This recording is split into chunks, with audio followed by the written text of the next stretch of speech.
So it is August 20, I want to say 8th or 9th, August at 8:34 a.m. I usually have my time that I can, it shows me the date. Um, and we're in the fourth line of gate 59 in the sun and the fourth line of gate 55 in the solar plexus.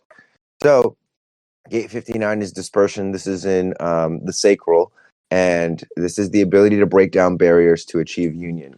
I'm reading out of the Definitive Book of Human Design, but neutrino design also has some really good gate explanations and stuff. So anyway, we're in line 4, which is brotherhood/sisterhood. The exaltation is the dropping of barriers to union to establish universal union, the power derived from non-sexual intimacy.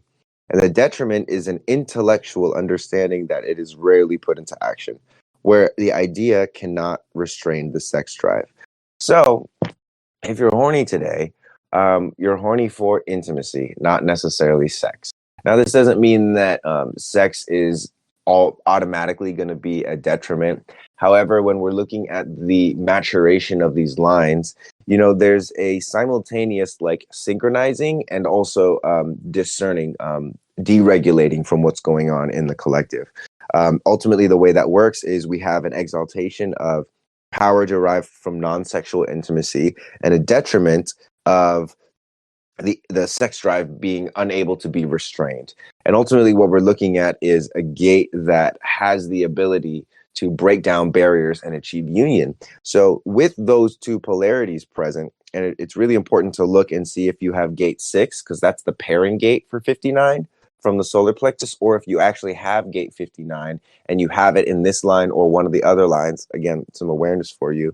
But again, the idea is like, ultimately the desire with the superior man or the superior woman is that we want to have awareness and choice, right? We don't want to be stricken by patterns and conditioning. Like, we want to be actually choosing what it is that we're doing. So choosing not to restrain the sex drive, or choosing the non-sexual intimacy. For me, I typically lean towards choosing the exaltation and just asking myself, okay, where is there this desire for intimacy that is sexual that I could transmute into brotherhood and sisterhood, right? And then especially one of these curiosities of brotherhood, sisterhood is, what is the root of this brotherhood and sisterhood? What is the union? What is the desired outcome of this union? Or what is the not desired outcome, but what is the core of this union? What is satisfying about this relationship aside from the sex? Because again, sex is just one piece. Sex would be good sex, really, because everyone wants good sex, right? No one here wants bad sex. Great. Good sex comes as a result of union, of being with your partner, having a brotherhood, sisterhood relationship where sex is just like the cherry on top and not necessarily the entire cake. So, oh, that was a good pot of tea that I just poured out. Anyway, gate 55, let's move to the earth. So that's in the sun, and most of our programming neutrinos come from the sun. They say 70%. Now, with the sun, it's beaming energy across the sky or across space into the earth. And so if 59 is over here, the earth is directly across from it. And then if you didn't know already, that draws a line. 88 days before that is a perpendicular line. So this would be your incarnation cross. So sun and earth on your personality, and then sun and earth on your design. So with that being said, we're going to pop over to the earth. I like to view the earth kind of as like the vessel or the cup that kind of catches the solar neutrinos. And gate 55, abundance, spirit. Abundance is strictly a question of spirit. This is in the solar plexus, and this pairs with gate 39, which is the gate of provoking. And ultimately, it's this adrenal, this channel is about this adrenal stress being able to provoke an individual emotional response that then creates a mood that allows the person or both people to experience like the value of emotions, right? And so gate 55, line 4 is assimilation. exaltation is the establishment of a framework that balances principles with energy and leads inevitably towards expansion and prosperity. The possible spirit that comes with when emotional awareness and energy are balanced and principled. Detriment is boundless energy that knows no restraint, boundless energy that ignores awareness at the risk of spirit. So again, the solar plexus is both an awareness center and a motor center, meaning that it helps us translate our experience and our emotions, our relationships, but it also provides us with energy to do stuff. A lot of the time, the two are fused together. So the emotional awareness and the energy have to move together. That's due to conditioning. They don't have to move together. One of the great endeavors of humanity is to actually decouple the awareness from the motor, so that you don't need emotional awareness to have energy, and then that you don't need to do stuff and be active when the emotions are up. So with this one, what we're looking at ultimately is, again, the ability to appropriately harmonize and play this balancing act. I don't really like ultimate words like balanced or perfect. I prefer perfecting, or I prefer balancing. One of my little hacks in terms of wordsmithing is, if you replace balance with harmonizing, you're typically able to choose more appropriate, make more appropriate choices, I will say, because balance implies that, again, there's this perfection, right? That you can't deviate from the perfection, not even a little, otherwise you're unbalanced. Balancing is the truth, which is you're always a little too far to the left or a little too far to the right. And so it gives an aliveness. For instance, a relationship, as opposed to relating with someone, it's an active form, right? As opposed to this is fixed and this is the way it is, which sometimes this is fixed and this is the way it is works. Although we are living here in the kingdom of Atlantis, we are living here in the kingdom of reality, and nothing is fixed, nothing is forever. That ultimately is spirit. And so with that being said, it's the spirit's ability to appropriately dial emotion, so that it doesn't blow the light bulb out, right? And if you think about this in context with the gate that it's connected with, the 39 is this poker, this provocateur, right? And it pokes the solar plexus like, hey, what are you feeling? What are you feeling right now? Why is that? It's in a way providing this pressure to pressurize the emotions.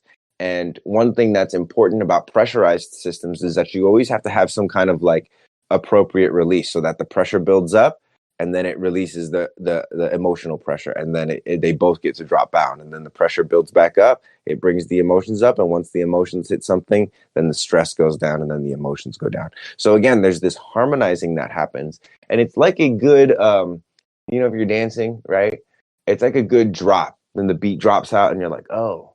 And you're kind of, this is actually me, but my mind is I'm like, oh, okay. So there's no beat anymore. I'm kind of dancing. Look at these people. Look at all their weird dance moves. And then I'm like, wait, why are they all dancing? Does that person like me? I don't know. And this is my open roots. Am I dancing cool enough? Is this the right dance move? Where's that girl that I like? This is back in the day. Where's my friends? And all this energy starts to build up. And then all of a sudden, break your fucking neck. Yeah. And then I'm in the feeling of it. I'm in the wave. I'm in the drop. And I'm like, yeah, yeah, yeah. And so it's understanding, when to do that, and knowing as a DJ not to just have it full fucking send the entire time, but to give breaks and to have these appropriate highs and lows. Again, that's harmonizing, that's balancing, as opposed to balance. But ultimately what we do see as perfection is the principle, right? And the principle of assimilation, which is ultimately the beauty of the solar plexus, right, is that it's this relational awareness. And it's not just relation to other people, but it's also relationship to the infinite. And one of the reasons why a lot of people feel disconnected from God or from source, from their body or from their mind, is because they're not necessarily aware of their relationship with the infinite. You could call that God, you could call that spirit in the universe, but it's so important to be aware of the your relationship to the infinite, in the sense that it's okay, are my ancestors looking down on me? Yes. Are my future children looking up at me? Yes. Okay. So in relationship to those people, both past and future, right? What is my position? What message am I sending out to them? Is it a message of hope? Is it a message of despair? Is it a message of peace? Is it a message of frustration? And ultimately, it's our feelings that are the thermostat that kind of kick in and off and on, and that help us to either attain our principle, because there's this belief sometimes that people have that I'm not worthy of love. And that belief ultimately tailors your relationships, tailors your mind specifically, but it tailors your experience so that you end up being right. Okay. So it's like if you say I'm not worthy of love and you meet a wonderful person and they're awesome and they're actually really compatible with you, but you're not willing to let go of this belief, right? Then ultimately you will find some way to prove yourself right. I'm not worthy of love. So you're going to pick something out in that person that maybe is not that big of a deal for you, but it's like you're making it a bigger deal because you care more about being right than you care about being happy and being in love. And so, taking into account that assimilating with the archetype or with the feeling of abundance, ultimately demands that your emotional and awareness and energy are again harmonized and in this balancing act. Because again, for most of us, and I don't know if there's any way to like completely separate it. I don't know if you really would want to do that, but the solar plexus the solar plexus is an awareness center and an energy center, right? And so there's a coupling that happens, and being able to get in between ultimately is feeling your emotional wave, because you will be riding emotional waves whether you're defined or undefined in the solar plexus, right? Because at some point, again, the transit will turn on or somebody will turn on, hook you up, and you will have the solar plexus defined, which means there will be more emotions in there. But everyone has emotions, right?